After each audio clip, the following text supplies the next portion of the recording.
The phone buzzed on the dashboard, its glow slicing through the darkness like a warning flare. Leia. I stared at her name, blinking at me like an open wound. Just 20 minutes earlier, she'd looked me dead in the eye and said, "My day will be better without you." No hesitation, no stutter, just cold steel in her voice.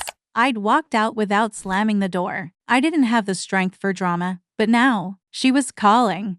Again. 3 missed calls. A text that just said, "Please come back. I need you." Need me. Funny how that works. The street outside was still asleep, only a few delivery trucks rumbling through. I gripped the steering wheel, heart hammering against my ribs. What changed in 20 minutes? Did she regret it?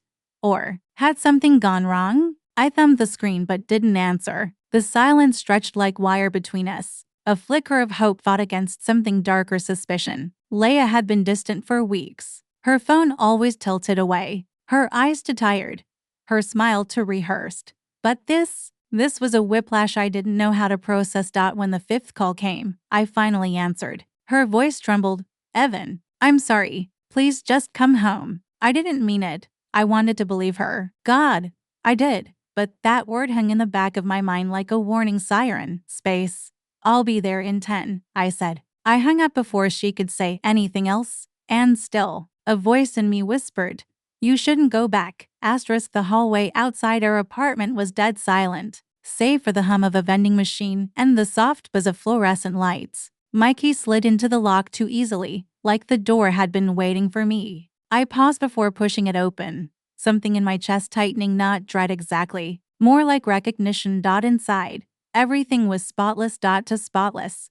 The shoes that normally cluttered the entryway were aligned with military precision. The throw blanket she always left on the couch was folded, corner to corner. Even the scent was wrong, lavender and sandalwood, a candle burning steady on the windowsill. She only lit that candle when we had guests, or when she was trying to reset a scene. "Evan?" Her voice called softly from the bedroom. I didn't answer. I moved through the apartment slowly, like walking through a staged version of our life. The pillows on the couch were fluffed, the dishes gone from the sink. The air felt vacuum-sealed, sterile, and scripted. My footsteps were too loud against the hardwood. The bathroom door was ajar. I glanced inside, nothing. But the hand towel was damp, freshly used. A bead of water still clung to the edge of the sink. Someone had been here recently. "Evan, please come in," she said again, voice cracked just enough to sound believable. I stopped at the bedroom door. My hand hovered over the frame. A whisper of instinct told me to walk away.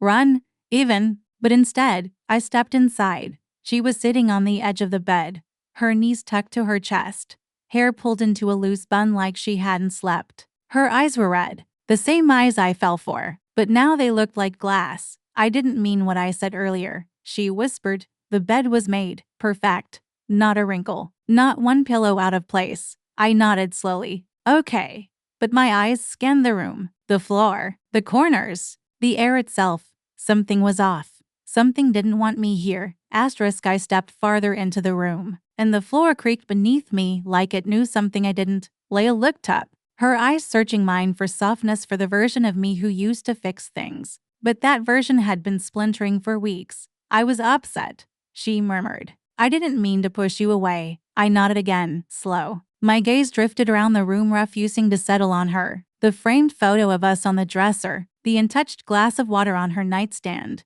the extra pillow missing from my side of the bed. And then I saw it, barely peeking out from beneath the bed frame, just the edge. A sock.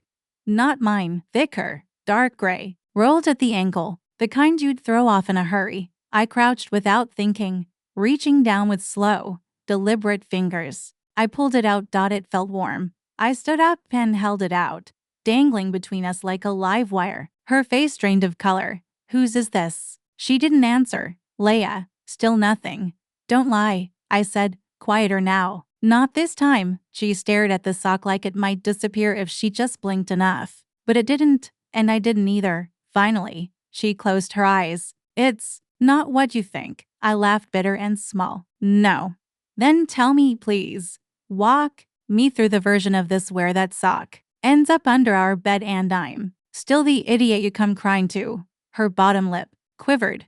"I want the truth." Silence. I took a step back, heart pounding. My breath suddenly shallow. The candle still burned behind me. The apartment smelled like lies and lavender. I dropped the sock. I'm not leaving without answers, I said, my voice like gravel. Not this time, she looked up at me defeated. Broken but not innocent. I didn't mean for it to happen, she whispered, but we both knew. It had.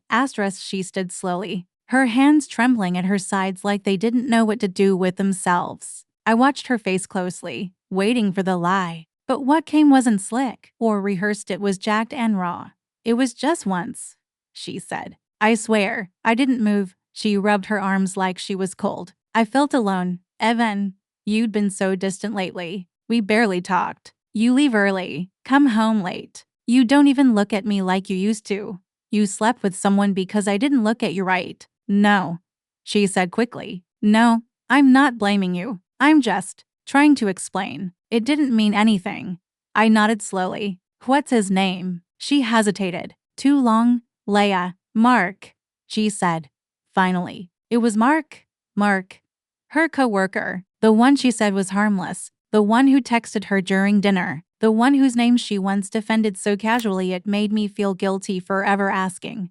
Give me your phone, I said. She looked up sharply. Why? Because I need to know if it was just once, or if it's still happening. I'm not going to guess anymore. She hesitated, then reached for it with shaking fingers. The phone lit up in her palm. I watched her unlock it with the same thumb she used to trace my jaw in the mornings. She handed it over. I sat on the edge of the bed, the sock still on the floor between us, and opened the messages. Mark's name was pinned. And there they were, messages that didn't sound like mistakes. They sounded like routine, like inside jokes and late-night secrets, like comfort. Miss you already. Same time next week. Don't let him catch on. Each word burned deeper. I set the phone down on the nightstand like it was radioactive. She sank to the floor, hands over her face, sobbing, but I couldn't reach for her. Not anymore. I stood up. My body felt too heavy for my bones. You didn't just break us, I said. You erased us.